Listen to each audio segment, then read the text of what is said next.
Espero que este libro no sea leído jamás. Así comienza la primera frase de este libro. ¿Existe entre nosotros algo mejor que un amor? Una complicidad. El amor es un castigo. Somos castigados por no haber podido quedarnos solos. Hola.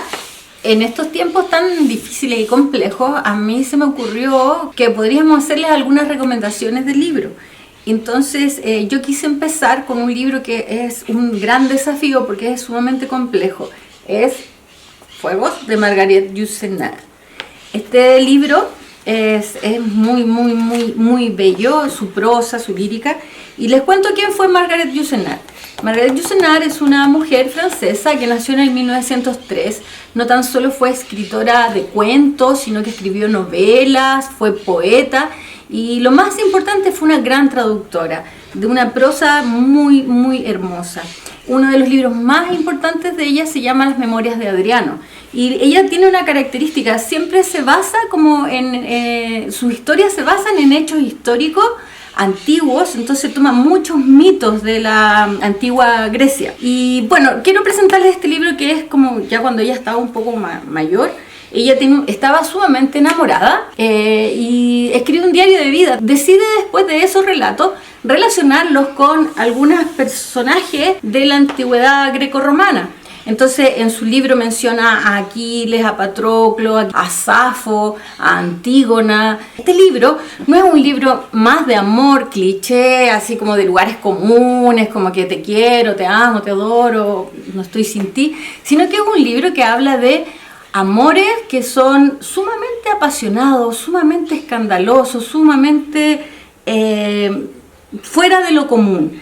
¿Y qué es lo que hace? Toma estos personajes griegos para hablar de amor, pero con unas sombras proyectadas de lo que es el amor en la época contemporánea. Entonces, también tiene otra cosa sumamente entrete, que en sus relatos ella menciona como pasajes o espacios que tienen que ver con lo actual. Y nuestros personajes no son como los típicos mitos, sino que son más humanos. Entonces vemos unos personajes que bajan del Olimpo, bajan de ese ámbito tan mitológico y son como uno, son comunes y corrientes que sufren amores y pasiones como todos nosotros. Por ejemplo, Fedra o la desesperación, Aquiles o la mentira, Patroclo o el destino, Antígona o la elección, Lena o el secreto, Clitemnestra o el crimen, Safo o el suicidio. Entonces, es interesante leerlo, pero el problema del libro que veo yo, como para llegar y leerlo, es que necesito el contexto, necesito entender de qué se tratan las historias mitológicas para poder entender estos 3 páginas de cada relato, porque no son más, pero que se complejizan. Entonces, para poder entender esta intertextualidad que se produce, yo estoy aquí para explicárselos. Ya. Bueno, vamos a comenzar con Fuegos con Fedra. Fedra o la desesperación. Fedra, una mujer que está sumamente enamorada, pero les cuento de quién es Fedra. Fedra es hija del rey Minos con Pesifae, y ella tiene una hermana que a lo mejor han escuchado, que se llama Ariadna. Yo digo han escuchado, pero bueno, sí, puede ser que hayan escuchado en una historia que es la historia del Minotauro. Bien, ¿se acuerdan o tienen por ahí memoria de una historia en que hay que matar a un monstruo, un Minotauro? Entonces, para poder matarlo, va Ariadna, le entrega un hilito a Teseo, entra al castillo, lo mata y con el hilito puede salir. Bueno, eso ocurre. Ella es Ariadna. La hermana de ella, que es nuestra protagonista, es Fedra. Teseo se aburre de su hermana Ariadna, la deja y se va con Fedra. Se van juntos a vivir a otro lugar y bueno, tienen hijos, pero Teseo venía con un hijo de otra historia, no de Ariadna, de otra historia, que es Hipólito. Es un joven que yo creo que tiene unos 18 años. ¿Y qué pasa? Que Fedra se enamora. ¿Y qué ocurre? ¿Qué creen ustedes? Nada, no ocurre nada. Hipólito, todo lo contrario, no quiere nada con ella. Ella le insinúa su amor. Y aquí queda la desesperación máxima de la pobre Fedra, que no puede acceder al amor de Hipólito. Entonces, frente a ese amor no correspondido, Fedra lo acusó nada más y nada menos que de violación, y lo acusa con su padre Teseo. Entonces Teseo se indigna del comportamiento de su hijo y lo mandó al fondo del mar a que sea devorado por algunas fieras monstruos marinos. Y ahí queda la historia, y Fedra se arrepiente de esto.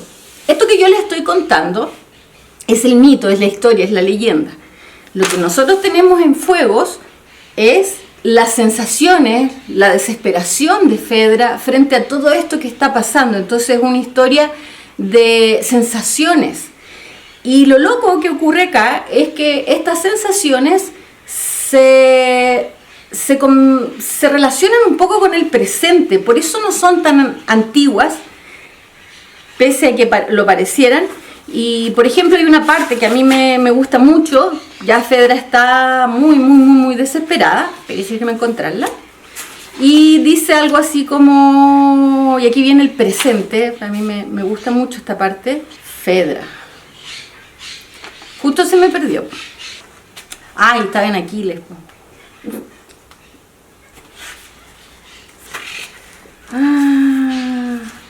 Acá está. Ya, por ejemplo, hay una parte cuando encontramos a esta Fedra, que no es una Fedra tan antigua, sino que es una Fedra como contemporánea, pero tampoco se nos cuenta que está en una época contemporánea, sino que solamente dice esto, como dice, empujada por la cohorte de sus antepasados, ella, Fedra, se desliza por aquellos pasillos de metro llenos de un olor animal, donde remos y vagones se hunden en el agua espesa de la laguna Estigia.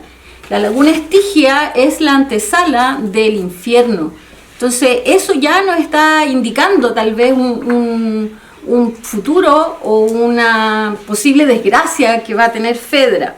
No les voy a contar qué va a pasar porque se supone que está basada en la leyenda. Si leen antes la leyenda tal vez van a saber qué va a pasar, pero es interesante la conexión, esas sombras que proyecta hacia un presente, una Fedra que no es tan mitológica. Yo creo que tenemos aquí una Fedra que no es tan solo una Fedra antigua, sino que es una Fedra también que está tomada de ideas de otras historias que otros dramaturgos hicieron también de este mito. Por ejemplo, Racine es un poeta, es un dramaturgo que escribe una obra que se llama Fedra. Él es del siglo XVII y claro, habla de una Fedra ardiente, apasionada, que llora la desgracia de un Hipólito que ha muerto en las Oceanías. Y también acá se habla de alguna manera de eso. Dice, en el fondo de las galerías mineras de su Creta subterránea, acabara por encontrar al joven desfigurado por los mordiscos de las fieras. Y eso me está indicando también que está tomando esa idea de esta Fedra y esa versión de Fedra, porque podemos encontrar varias versiones de este mito. A mí se me ocurre que Fedra es absolutamente parecida a unas pinturas que yo estuve buscando del siglo XVII, XVIII, XIX, de Alexandre Scanabel, del 1823. Se me ocurre que es la misma Fedra, es una Fedra que está así como tirada en un sillón, en la desesperación. Hay grabados, hay un montón de imágenes de esta Fedra mitológica. Pero lo más interesante, creo yo, es que el libro nos conecta con la desesperación, nos lleva, entendiendo ya la historia mitológica, porque hay que entenderla, si no, no podemos entender el libro. Nos conecta con esa sensación que tenemos cuando las cosas no están resultando, cuando no sabemos encontrar la solución, cuando no vemos un camino. Y bueno, como toda tragedia, bueno, piensen ustedes qué es la tragedia griega. Obviamente sabrán cómo va esta historia finalmente. Ya. Esta es una historia que podemos compartir la lectura cuando volvamos, retornemos al colegio, sobre todo con los cuartos medios, pero si por ahí hay otros niveles que quieren leerla, bienvenida. Espero que después hablemos de Safo, que es una poetisa, me encanta. Espero que hablemos de Antígona también y de sus sensaciones. Antígona, bueno, no les voy a adelantar nada. Vamos a ver esos contextos un poquito más adelante. Espero que les sirva y tal vez se motiven a disfrutar la lectura de Fuegos de Margaret Yourcenar. Adiós.